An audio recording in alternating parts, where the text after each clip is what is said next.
Hello and welcome. Good evening and welcome to our webinar, COVID-19 and your immune system. You may have joined us, but you may not realise that this webinar has been hosted by the UK Coronavirus Immunology Consortium.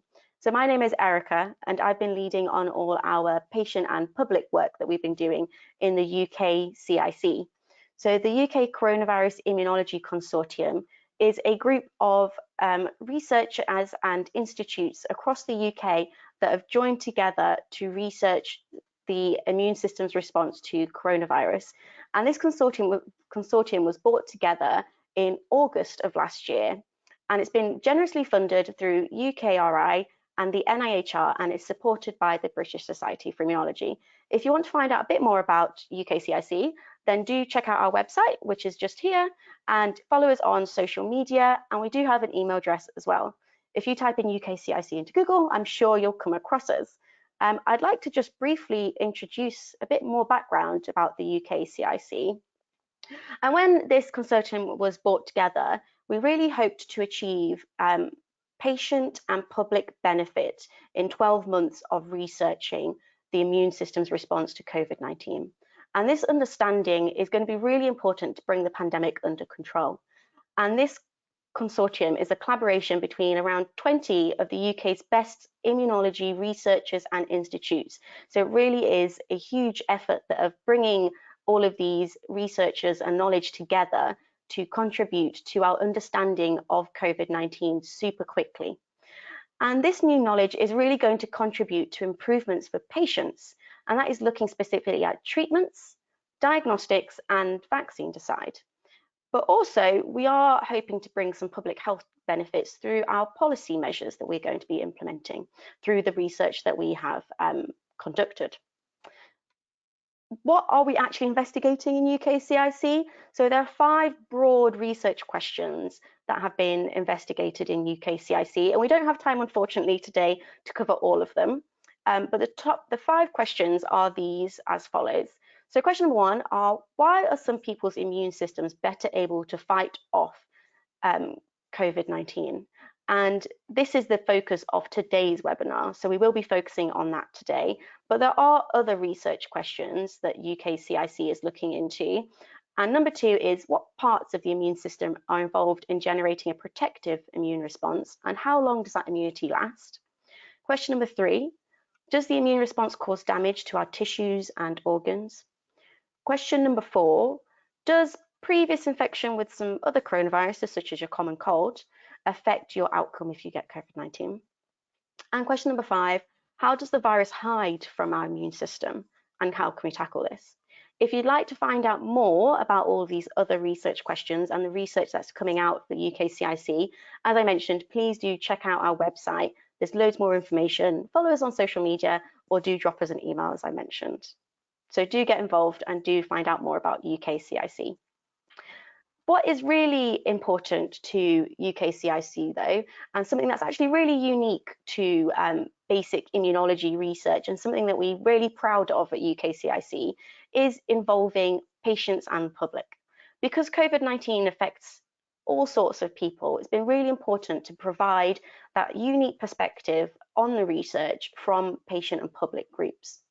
And our PPI panel is made up of 10 members from the patient and public groups that really work together with the researchers. It's not just a group of people that the researchers talk at, but they really talk with them. And this group of PPI panels, they bring their own perspectives and their wealth of experiences to our research. And that really does drive science that really matters to patients and public, and really improves the research and the impact that UKCIC research can have. Our PPI panel, as I mentioned, is made up of 10 members, and they have a wealth of experience and lots of strengths that they bring to UKCIC, and you can see on this diagram. And I'm really pleased to say that we have one of our PPI panel members with us today. Adrian, would you like to say hello and a little bit more about the panel? Thank you very much, Erica.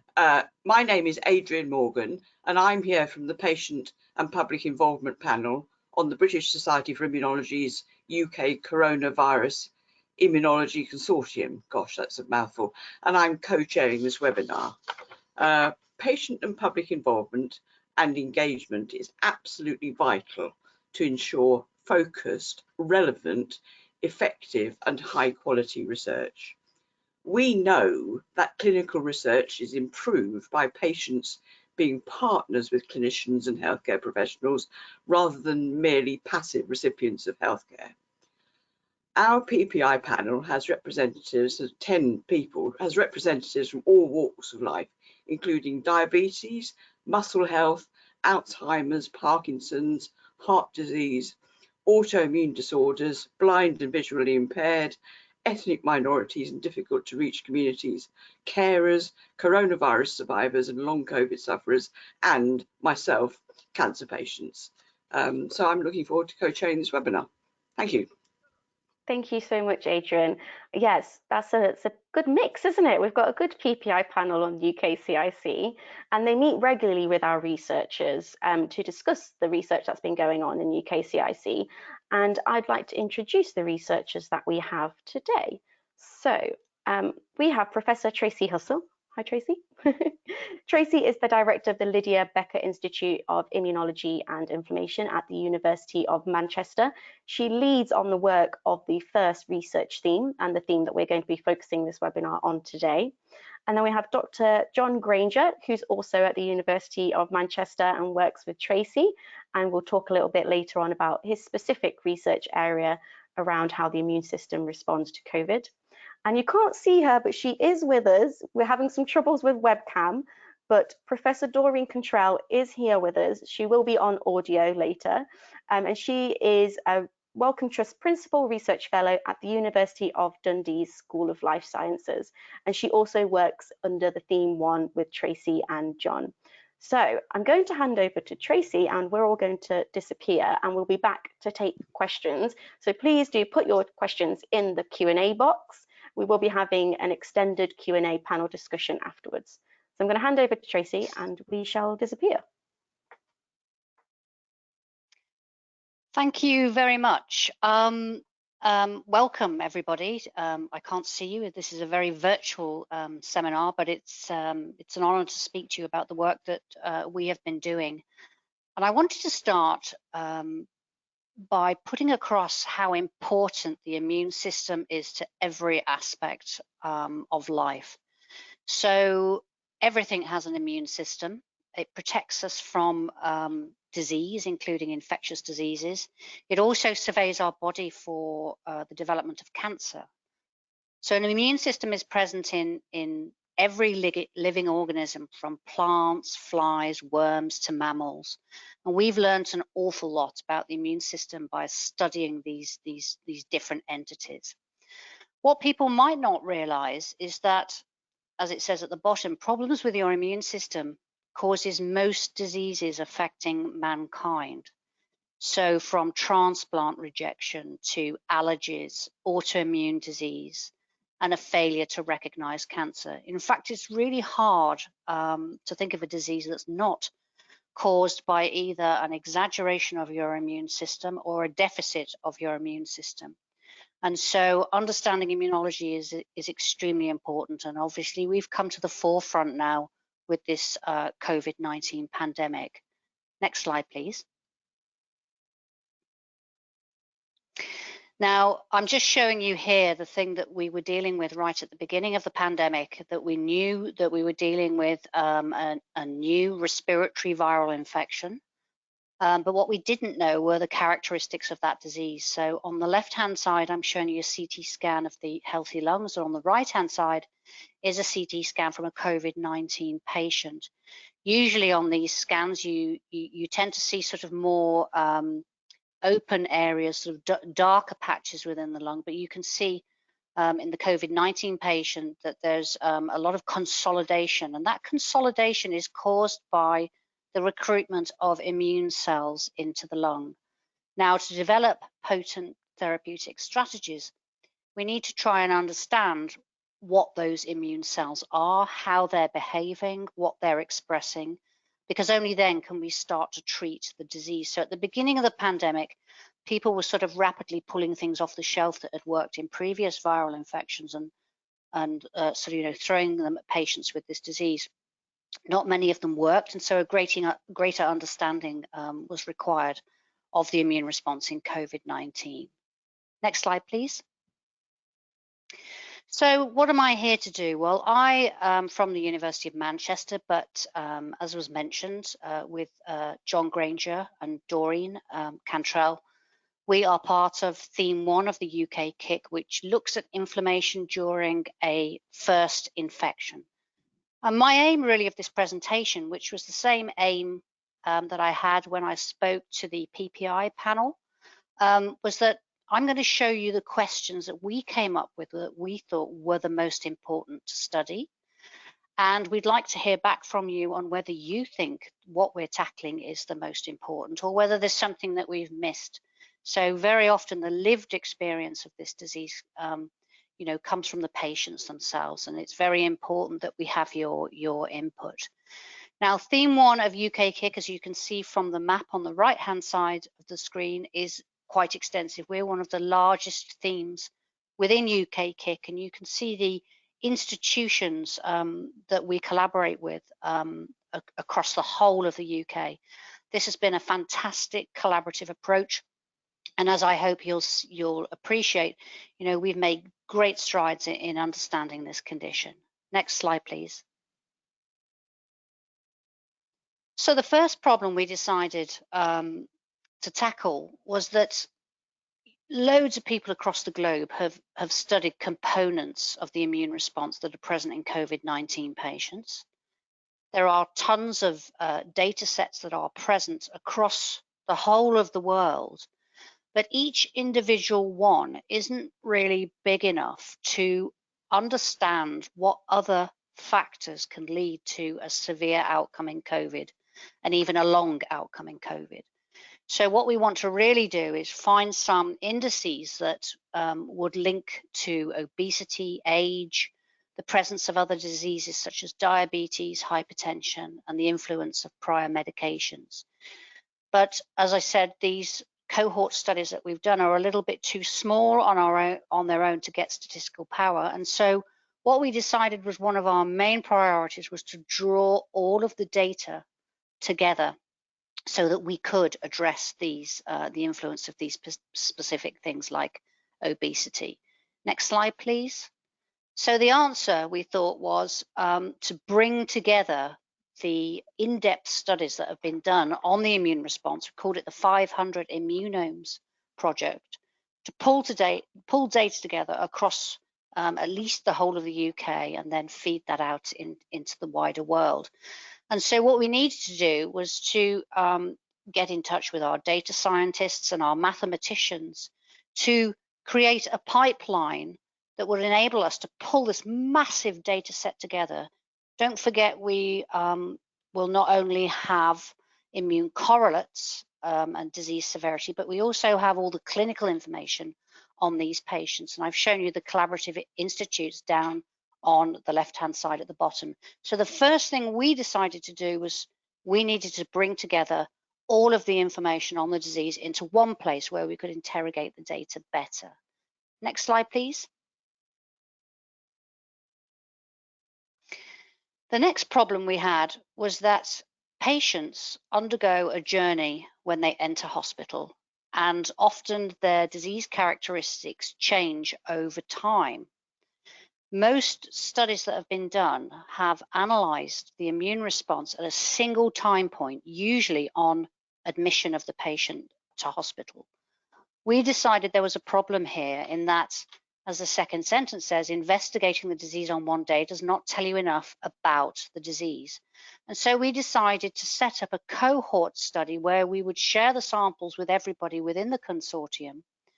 And this cohort we would follow from admission in a hospital, shown on the left-hand side of the arrows at the bottom, and we would follow them at regular intervals all the way through their disease course. We've even extended it to when they've been discharged from hospital. We've even extended it into following them up long-term in collaboration with the PHOSP consortium at 3 months, 6 months, and 12 months. And we're actually starting to get our 12-month follow-up patient samples now. So this cohort, we followed over a hugely long period of time. We've sampled them at all of these time points, and we've collected their correlates of immunity and pathology that's present in their peripheral blood. We were able to categorize these patients as shown as mild in the green or moderate in the orange, and we've also got a massive cohort of patients who had severe disease and needed admission to ITU and ventilation. So problem one was drawing all the data together. Problem two, we decided, was getting a massive cohort together where we followed them not just at a single time point, but right across their disease trajectory and out the other side. Next slide, please. In our patients, as I said, we're collecting all of their history and their clinical parameters. So in addition to all the immunology, we were able in this table to look at the gender differences in hospitalized patients. And if you just look at the all patients column, you can see that you know, we ended up with more males than females, as we expected based on what was going on in the community. Patients of a slightly higher BMI than the normal range. And if you go down, there were also a significant number of comorbidities, including diabetes, interstitial heart disease, hypertension, COPD, asthma, and cancer. These are the sort of things that we'll get more accurate data on when we draw all the data sets together. But these are the sort of characteristics that we were seeing with patients admitted to hospital. Next slide, please. So how did we stratify patients? This was something that we needed to standardize across all the hospitals that we were collaborating with, for which there were 4 in the Greater Manchester area. So we spoke with the clinicians and we decided that anybody who needed less than 3 litres of supplemental oxygen will be classified as mild, and these patients were managed in a ward-based environment. The middle group, if you move down, the moderate, were those that experienced breathlessness but needed less than 10 litres but greater than 3 litres of supplemental oxygen. They're still on the ward, but they're progressively becoming more severe. And then the severe group needed greater than 10 litres of supplemental oxygen. They also needed invasive ventilation, and these patients were managed in the intensive care unit. So this is how we stratified our patients on entry to hospital. Next slide, please. Now this looks like a nightmare slide, and but actually it's a very good way that immunologists look at an awful lot of data. So instead of picking our way through it, we tend to try and look at the whole global picture, and that's what this slide shows. So if I just show you on the left, these are all the cells in the peripheral blood of a healthy patient. It doesn't really matter about the individual cell types, but you can see that in the healthy individual, there are an awful lot of cells called neutrophils, which John will mention a little bit later. We've got some T cells there, we've got some B cells, but we've got smatterings of other populations shown in the healthy. Now, it doesn't take an immunologist to look across the next 2 plots from mild to severe to see that there's a big change in the peripheral blood immune profile. So the yellow neutrophils, they sort of change, they move their position. You'll find that we develop a blue population called eosinophils. We've also enhanced the green population that are monocytes. And if you move across to the severe, you can see that the neutrophils, the eosinophils, and the monocytes dominate the blood in the severe patients. But importantly also, all of these other immune compartments disappear. So B cells go right down, T cells go right down. And this is what's known as lymphopenia. So overall, there is a massive change in the immune profile in blood. Next slide, please. So what have we shown? You know, is it useful looking at your immune system? I'll just take you carefully through these plots. So if we look at the top line on the left-hand side where it says T cells, by immune profiling patients, we could see that those with moderate COVID-19 disease, started off with very low levels of the immune cells called T cells, and that over time, and time is shown by the solid lines between the dots, over time they recovered their T cell numbers. So in all of these instances, you can see that the patients came in with very low T cells. These are lymphocytes, white blood cells. And over time, recovery was associated with a restoration, an increase in those populations. And there are numerous examples shown here. On the right-hand side are severe patients that were in intensive care unit. And we also observed that patients who went into intensive care that recovered, the grey symbols, also had an increase in their white blood cells, these T cells. So recovery is associated with a return of a particular compartment within your immune system. Now, on the far right-hand side in the red and the orange are patients who did not recover. And you can see that they came in with low T cells, which dropped even further. I'm just showing you two examples here. Oops, hang on. Can we go back? I'm just showing you two examples here. On the bottom row, so we need on the top row, we're showing that T cells need to recover for you to come out of hospital. The bottom row is showing you those neutrophils that I mentioned, which are another type of white blood cell. And we saw that in the moderate patients on the left-hand side at the bottom, those dropped in patients that recovered. So T cells go up and these neutrophils have to go down. Over on the recovered severe graph, you can see that they didn't really drop their neutrophil numbers very much, but they still went down in the patients that recovered. Whereas in those with poor outcomes, shown in the red and the orange, their neutrophil counts don't drop at all. So we already know that a worse outcome, increased mortality in COVID-19 is associated with a real drop, a real lymphopenia in your T cell compartment and a dominance of neutrophils, which gives us ideas for therapeutic strategies that we can do going forward. Next slide, please. So one question we've asked, and I know probably a lot of you online are very keen on, do immune problems persist after hospital discharge?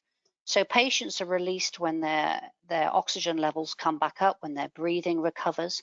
But obviously people are being released into the communities still with some symptoms. So we were interested to identify whether there were still immune perturbations in these patients. Next slide, please.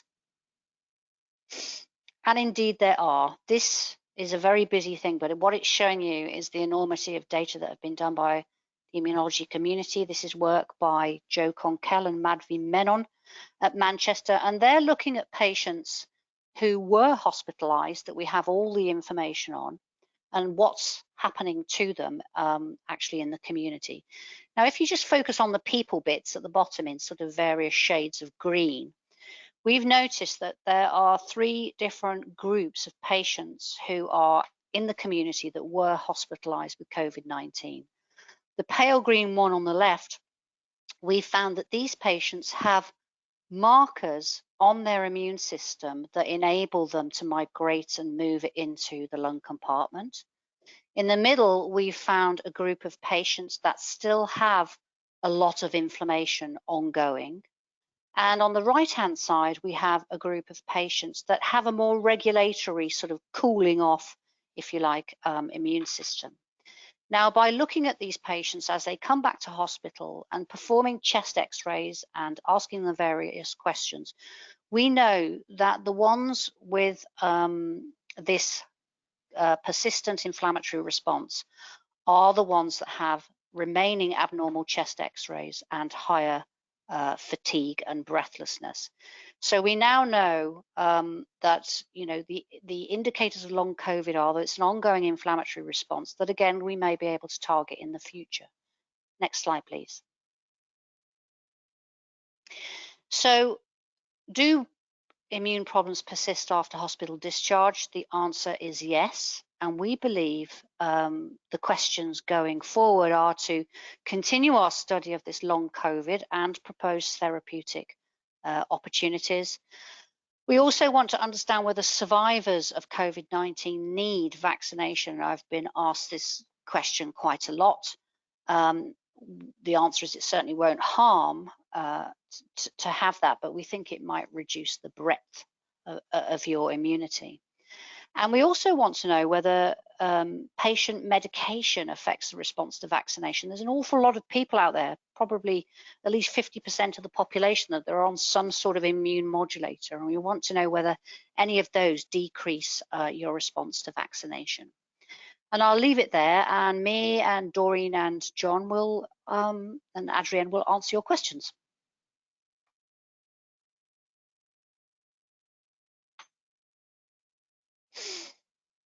Thank you very much, Tracy.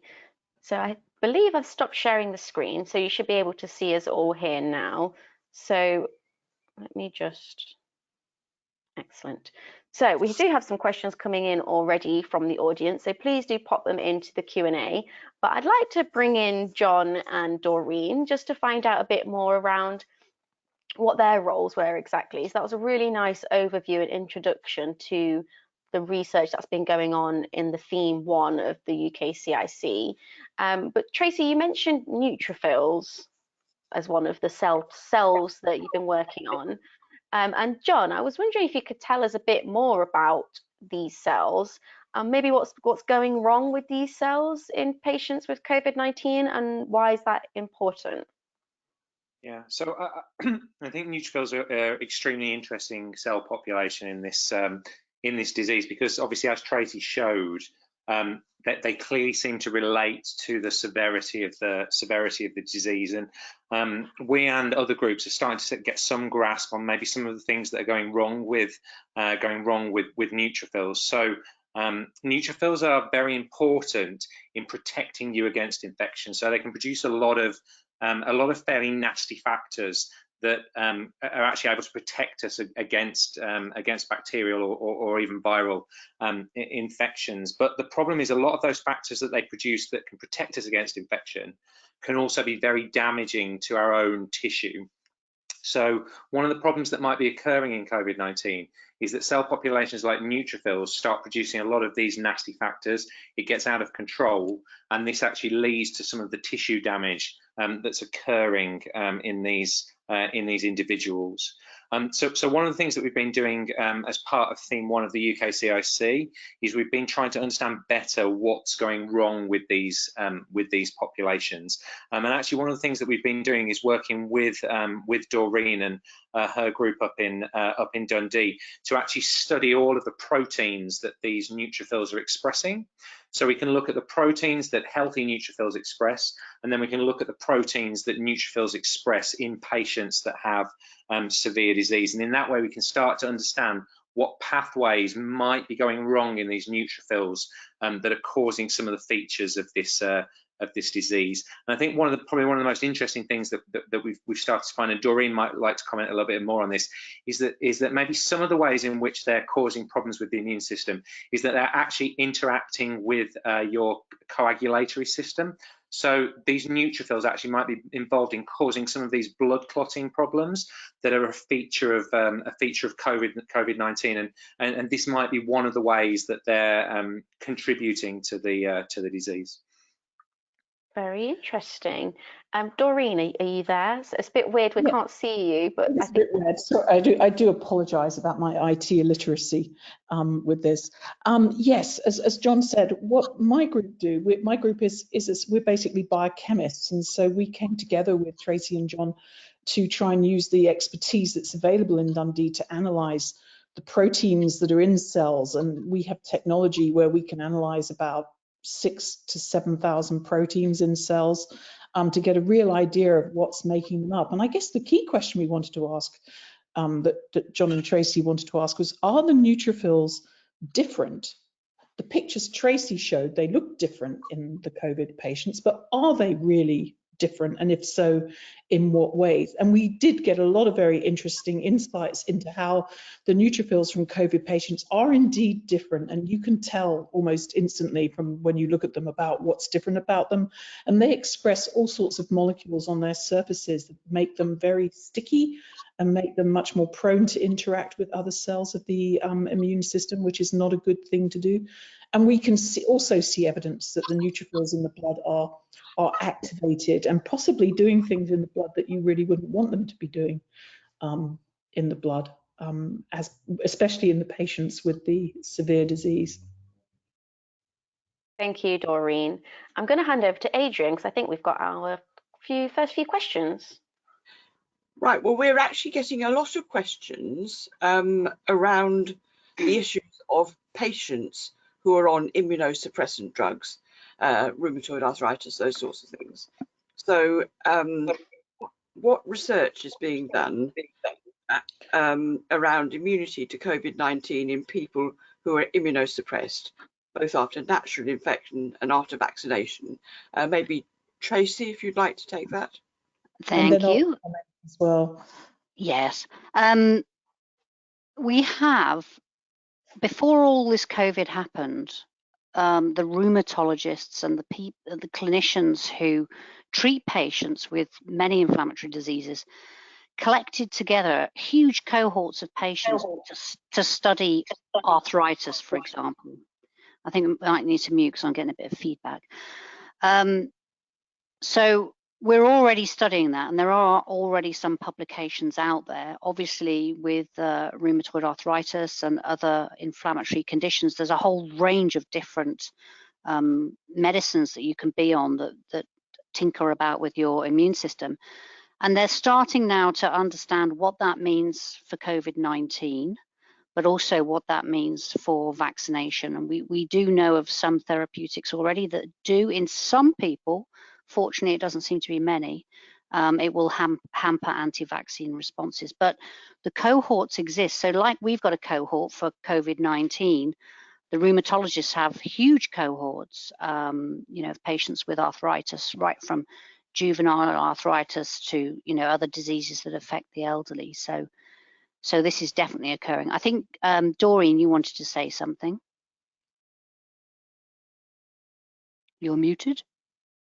Yes, I just want to echo what Tracy said. There's a lot of work going on in this area now, and actually the MRC and the Medical Research Council and UKRI in particular have funded a trial called the Octave Trial, which is measuring immune responses to vaccines in a number of cohorts of people who are on immunosuppressive regimes, including people with renal disease, people with inflammatory rheumatoid diseases, cancer patients, and patients with inflammatory bowel disease. And this is a multi-center trial throughout the country.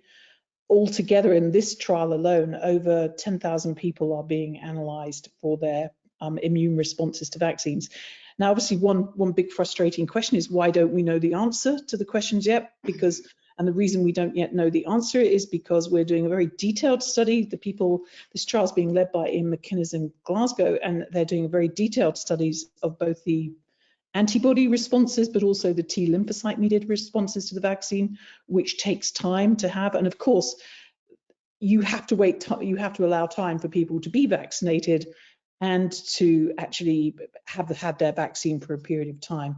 So in this trial, there will be the baseline data of what people's immune responses were like at the beginning, which is where maybe they might have had, some of them will have had infections, that data will be there.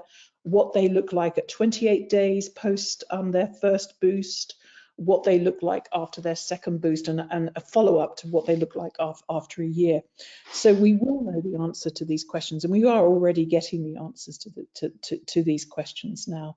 And the trial that's being done is being led by the Medicines Agency, so any information that comes out will pretty rapidly be put into policy changes if it's deemed necessary. Great. So I think, yeah, a matter of watching and waiting a little bit. It's one of the things that we've learnt on the PPI panel is that research does take an awful long time. You know, we want answers now, but we do have to be patient, which is we're not good at. So there's another question now, which is, why do some people get very sick from COVID while others have no symptoms? Could already having had a vaccine against flu cause COVID symptoms to be milder? And also, maybe if you've had the common cold, does that make flu symptoms make symptoms milder. Who'd like to take that? Shall I start, and then maybe John could chip in? Again, there's evidence out there that if you've had one viral infection quite recently, you can get this sort of cross-reactive protection against the next virus. It's almost like your immune system has been sort of educated by the first one, so it doesn't go quite so berserk with the second one. The variability is going to be multifactorial, and it will depend on the dose of virus that you're actually infected with. It will depend on how sluggish your immune system is. So in the elderly, for example, it may take longer for your immune system to reach optimal levels. It may be that you live in a multi-generational household, so that you're in close contact with more people, so you're more likely to get the viral infection. There's all sorts of factors that play into it, but it is possible for previous experiences with vaccination or an infection to alter the impact that coronavirus has had. John, do you want to add anything? I mean, I guess the only thing that I would add is there isn't sort of a clear link between having a flu vaccine and being more protected against coronavirus. It's just simply the case that sort of everything that has happened to your immune system prior to this infection can have some level of impact on the way you respond to the coronavirus. But it's kind of which parts of that previous experience are the most important things in defining the severity. And obviously we are aware that there are some factors that are important here: diabetes, obesity. Also, obviously, some people might have genetic predispositions. So, for example, we know that some people are missing key parts of the pathway that are important in protecting them against coronavirus. So that's one of the things that's leading to their more severe disease. So I think there's a variety of different factors that can all be contributing together, and for different individuals it might be different. And I think what's important is that we understand how their immune system is looking, and how we can maybe tailor treatments that are appropriate to that individual. Yeah, that's a very interesting point, is how can we make sure that we're getting the right treatment to the right people once they're in hospital, and we recognise those different features that you've mentioned. And I think the other thing that's very, very important in all of this as well, if we're talking about tailoring treatments, is that it's also about what stage people are in the disease. One thing that we found in the first part of our study was that a lot of people are coming in very late in the disease, so the inflammation's already very high when they come into the hospital. So the kind of therapies that might work well with those individuals are very different to the people who are out in the community, and maybe their inflammation hasn't gotten out of control, but they're just trying to deal with the virus. The kind of drugs that you might give them would be quite different. And one way we can tell where people are at in the disease is by looking at their circulating immune system. Yeah, that follows on. Thank you very much, John. That follows on very nicely to the next set of questions that we're getting, which is about long COVID and what we understand about how the immune system is involved with long COVID. Who'd like to take that? John, do you want to start? John, I can start. Tracy, you can chip in, Doreen. Sorry, is there a specific question? It was about the role of the immune system in long COVID. So I think we're obviously already starting to appreciate, as Tracy said, that some of the individuals, at least part of our study, and there are other studies that are reporting similar findings, what we're finding is that their immune system isn't going back to a sort of, I guess, entirely healthy, steady state, at least in some of the individuals that are part of our cohort. So that would suggest that there is ongoing immunologic problems in some individuals with long COVID. What we don't understand yet is how those ongoing problems with the immune system might be ultimately leading to the symptoms of long COVID. At the moment, we just sort of have an association. What we need to understand is whether that's causative. I think it's also worth mentioning that to repair yourself takes an awful lot of energy, and it also involves your immune system. So a lot of the immune cells will actually sense the need to repair and be involved in that aspect. But there is also evidence there may be an element of repairing a bit too much. So you end up with a slightly sort of, they call it a fibrotic lung. So it's all about balancing your immune system. It's very, displays great plasticity in that it can kill an infectious organism, but also be required to repair. And it's all about those decision-making processes and how quickly they do them. But can I just follow on from that, Tracy? I think one thing that studying the sort of circulating immune response in these long COVID patients might help with is, again, the fact that it's likely that different individuals have different ongoing problems. And as you kind of saw from the image that Tracy showed, we could identify 3 different groups of people based on the immune parameters that we looked at. So I think one of the things that looking at the immune system might be able to do is help us, again, define people with different types of long COVID, and then start thinking about how we might be able to tailor treatments to those different types of individuals, because it's very clear it's not just one disease that people are presenting with. Very interesting. I think there's a follow-up kind of question. Yeah, it was mentioned earlier, you mentioned earlier about tailoring treatments and people coming into hospital very sick with COVID. Is it likely to have any effect on their likelihood of developing long COVID? Tailoring different treatments. I think the sooner that you can dampen the inflammatory response down, it's all about the length of time, and a fast, robust immune system is great as long as it doesn't persist for a long period of time, because then it will start to cause bystander tissue damage. So it's all about the sort of speed of treatment, and I think that's where the dexamethasone story comes in, that as soon as they introduced that as standard of care, that helped with the inflammatory response. And that came out of just a trial and see what happens in patients. So I think we've learned a lot going forward. I wouldn't say it's that much different from what we observed during pandemic influenza infection. I think the challenge now is that we need to take the lessons we've learned and actually do something about it. Definitely, very interesting. Sorry. You go for it, Adrian. Sorry, there's a follow-up question really about why do you think young people seem to generally get a mild form of COVID? We haven't heard from you, Doreen, for a while. Do you want to say that? I think Tracy highlighted it earlier. It's quite likely that young people are probably able to clear the virus faster than older people, because they have generally their immune systems are more reactive, and that just means that there's not any time for the inflammation to take hold and cause the damage. That would be one view.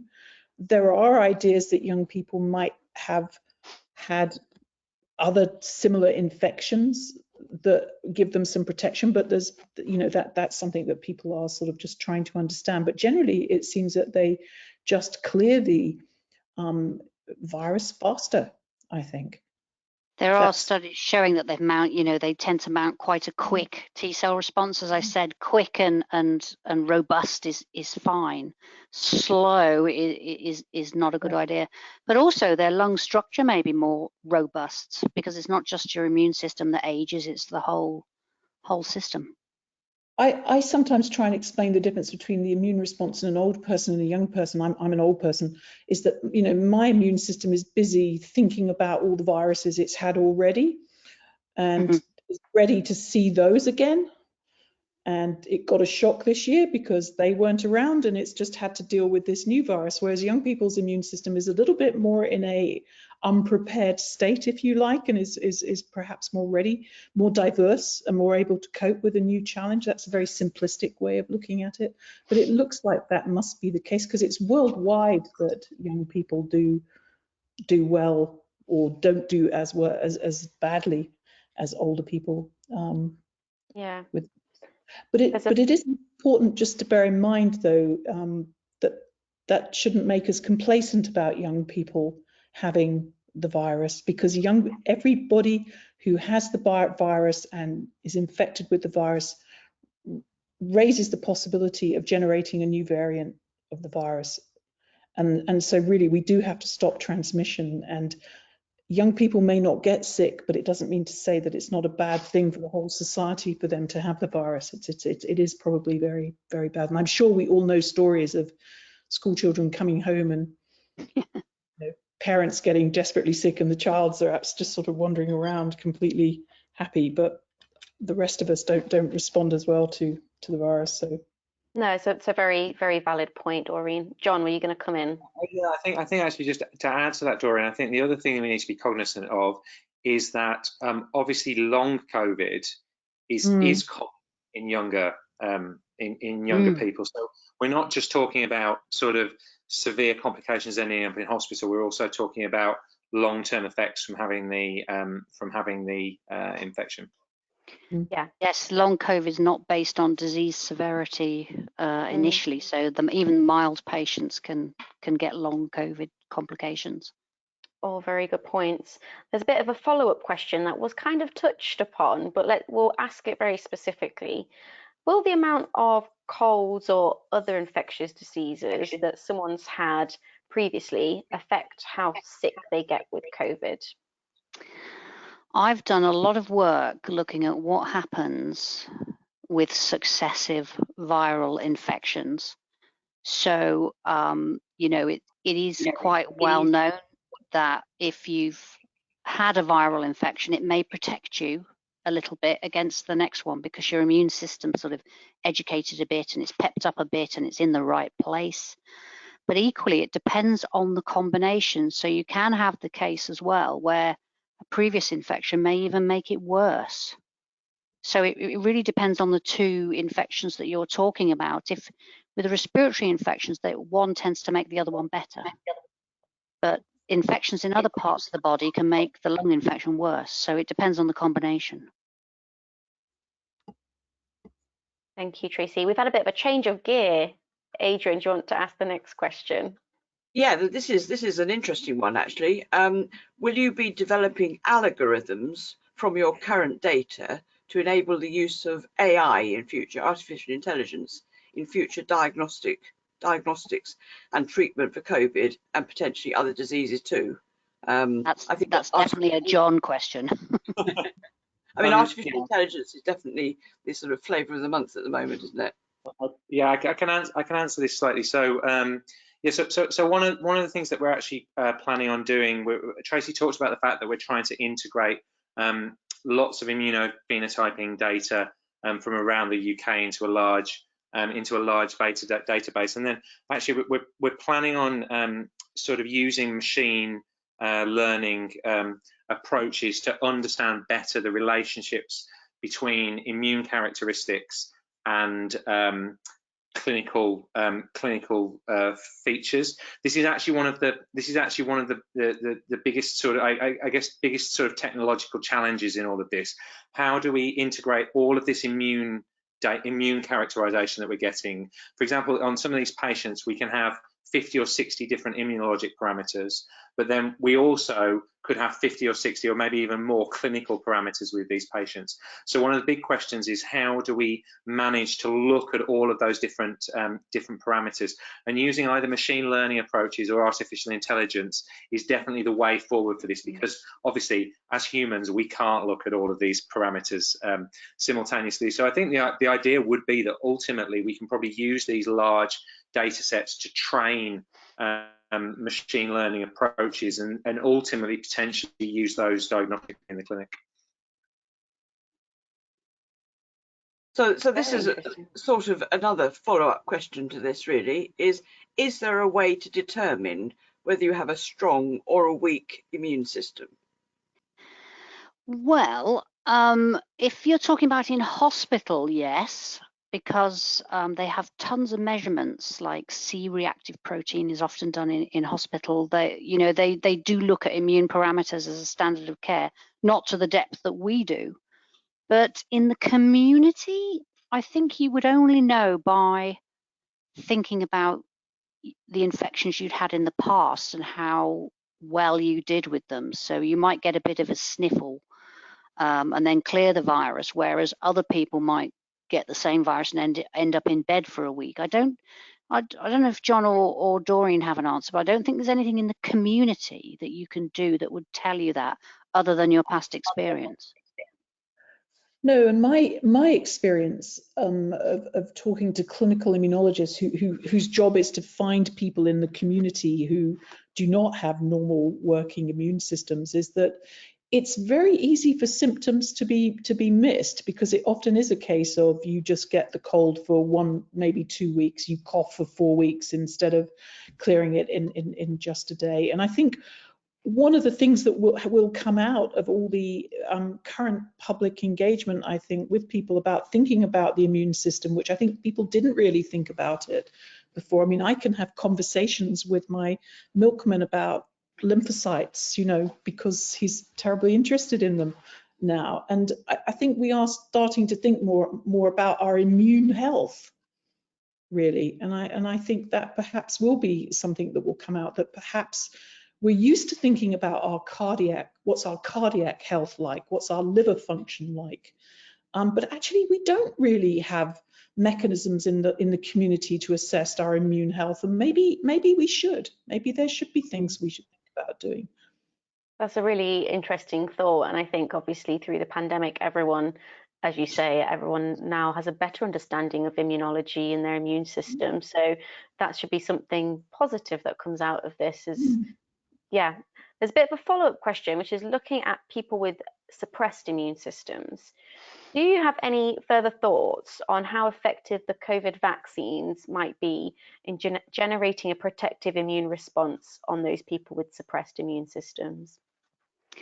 That's a very difficult question, and the answer will sort of reveal itself over time. There are studies ongoing. We found it very difficult during the pandemic to assess the relative contribution of different components of the immune response. So, for example, in cancer patients, for example, where their immune system was severely depleted, those sorts of patients really did self-isolate, and so they didn't really encounter the virus. So we didn't sort of see lots of sort of immune suppressed people coming into the hospital, simply because they were secluded. With regards to vaccines, it depends on what type of immune suppression they are on. So responses to vaccines are it's not just antibody. You also generate a T-cell response that can recognize the potential viral proteins, and a T-cell response itself can be extremely efficient. If you're lacking T cells and antibody producing cells like B cells, then that will be very difficult. And in that case, that's where they've been trialing the passive antibody therapy, where they're giving patients who are immune suppressed antibody that's already pre-formed that recognizes the coronavirus. Thank you, Tracy. I think we have time for maybe one final question. Adrian, is there a final question? This is about variants. So how do you think COVID variants might affect how ill you get with the disease? And variants generally, and you know, what's going to happen with whether the Indian variants. Somebody was saying that it is actually a Kent variant, not Indian variant. We've got lots of variants, and viruses sort of adapt to us, and so their genome, their DNA drifts over time, and so they make, you know, a different virus with time. Whether it's more severe or not will depend on many things. And the first thing it depends on is its transmissibility. So if it survives in the environment for longer, if it infects at a lower amount, but then rapidly divides to become a high load, then that will also affect severity. What tends to happen with these viruses is that over time they become a bit less pathogenic, and I don't know that there's any data out there at the moment that any of the variants are more pathogenic than the original one we had. There hasn't been a single reported case yet that any of the variants can escape the vaccine. We don't know whether the vaccination is protected, but we can certainly say that there aren't any reports at the moment of people getting infected with another variant when they've had the vaccine. The Indian vaccine is concerning a little bit to people. Well, it's of interest, shall we say, that it's got two mutations. One of them is similar to the variant seen in the South African and the Kent strain, but another one is newer. And the alterations are all in the attachment protein. But again, there's no evidence to suggest it's more pathogenic. Thank you. I must say that is very reassuring. So there's one more question I think we can probably sneak in. Yeah. There's been talk in the media of a potential pill cure for COVID-19. Do you think it's likely that antivirals could be developed to treat COVID in the early stages? So who would like that? I think unless you put this thing in the nose, I'm not sure how an antiviral would work, really. I'd like to think that would be the case. I don't know if anyone else has got any opinions, but the antivirals have to be given extremely early to affect viral replication. And remember that most of your viral replication is occurring when you don't even know you've got it. Sorry, John, carry on. Yeah, I was actually going to make the same point. I think one of the issues with coronavirus is that people are largely asymptomatic when they're carrying high levels of the virus, unlike, for example, flu, where you typically know that you've got the infection. So I think it's difficult to imagine precisely how you would use this antiviral to prevent transmission of the disease. But I guess generation of antivirals could be helpful in terms of treating people once they show symptoms.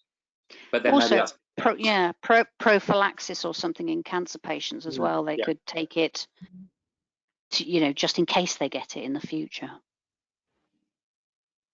Thank you. I'm going to start drawing it to a close there because we're running out of time, but we've taken loads of questions. So thank you so much to Tracy, John, and Doreen for taking the questions and presenting all the research that's come out of the UK-CIC under Tracy's theme.